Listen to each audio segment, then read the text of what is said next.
Welcome to Stifel's Sightlines podcast, focusing each week on a topic or two important to investors. Well, greetings and welcome to the Sightlines podcast. This is Michael O'Keefe, Stifel's Chief Investment Officer.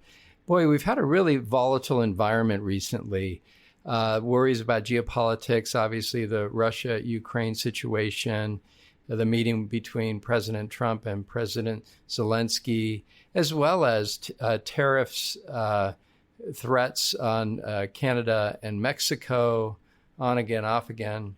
So a lot of volatility. Now, over the last few sessions, we've got into our bear case scenario, our bull case scenario, and our base case scenario. But I want to dig in a little bit more on sort of unpacking some of the negative signals we're seeing in the economy, but also paying sort of attention to some of the positive ones that we view at this situation, at least for now, the current environment, that the positives continue to outweigh the negatives. And so, to kind of jump into some of the details, just to go there, the Atlanta Fed GDP Now quantitative model. So this is a model that is basically quantitative in nature. There's no sort of qualitative assessment or whatever. It's sort of feeding data into the model, and out comes a GDP estimate for the current quarter. And so it's right now sort of going through time, processing data, and it's one of its latest readings was for GDP to decline in the first quarter at an annualized rate of negative 2.8%. So if that actually happens, that's a big drop down. But the reality is that was really the result of a big jump in imports. So the higher imports go, the more of a headwind that is on GDP, just the way GDP is calculated.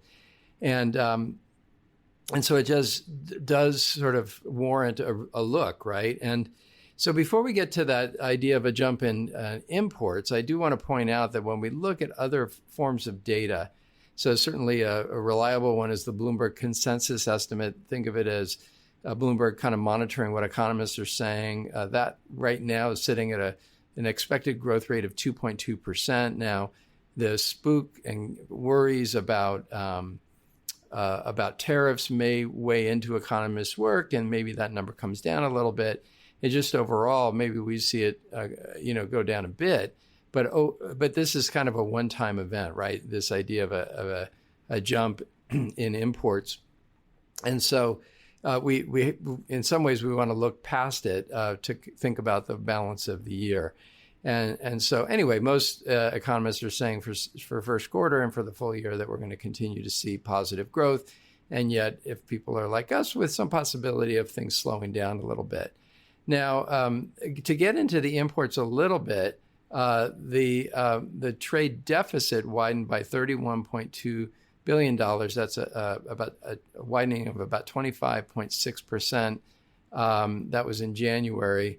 And it was really on a record of higher imports, or imports having risen $34.6 billion, led by industrial supply imports. And so interestingly, though, another sort of component of that jump in imports was gold. Basically, importing $25 billion in gold, certainly a one-time event, and gold isn't really an asset that influences the economy. So think of it as it's almost like the mechanics of the calculation, especially of the Fed GDP Now, essentially led to a decline really related to this one-time jump in imports, where it's really being attributed to worries about tariffs, and therefore people sort of advancing their imports to try to be ahead of those tariffs. Now, that's all an important consideration. When we look beyond that, I want to get a little bit into the consumer. So again, there's a lot of talk about the consumer slowing down and being worried. And the punchline here is we did see, as we've discussed before, I think, retail sales falling in January. And yet that really relates to three factors in our view. The first is cold weather. So really cold weather where people kind of shut down and don't really spend because they're holed up and they're sort of dealing with the cold weather.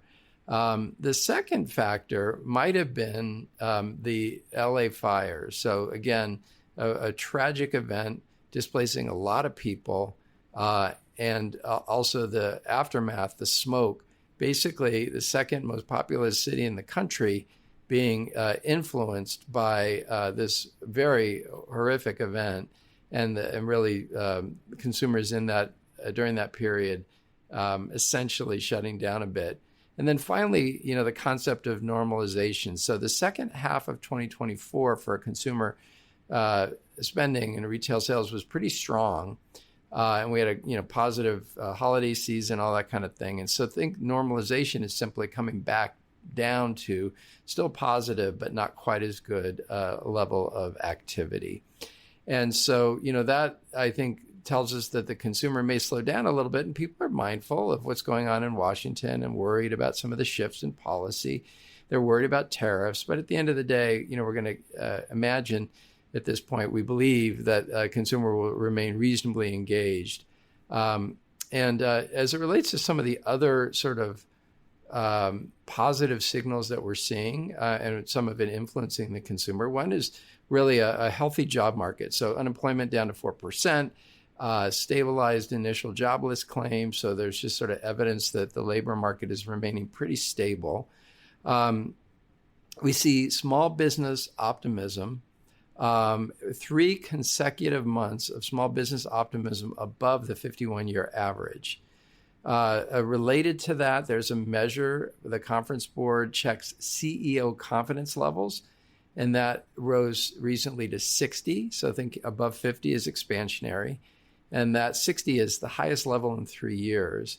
And then as it relates to some other activity, U.S. equipment financing, which is sort of a precursor to understanding growth in manufacturing. Basically, the confidence in U.S. equipment financing spiked following the election and remains pretty elevated at a level of 66.9. Again, I think 50 is sort of neutral. And so again, that's a precursor to manufacturing. And we won't get into the specific details, but we're seeing sort of a move upward when it comes to the purchasing managers indices, capturing manufacturing more broadly. That segment of those purchasing managers indices have moved above 50. And again, that's expansionary. So anyway, we just wanted to take a moment in this episode to kind of address the nerves out there, right? There's a lot of people worried about what's going on in DC and the shifts in policy. And there's worries about tariffs. There's worries about a slowdown in business or a slowdown in the consumer. And a couple data points sort of signal that possibility. But the reality is the majority that we're monitoring continue to signal a generally positive environment. And of course, the shift in policy is intended to be business friendly. So that in some ways shouldn't be a surprise. So anyway, listen, thanks so much for listening this time around, and we'll catch you on the next episode.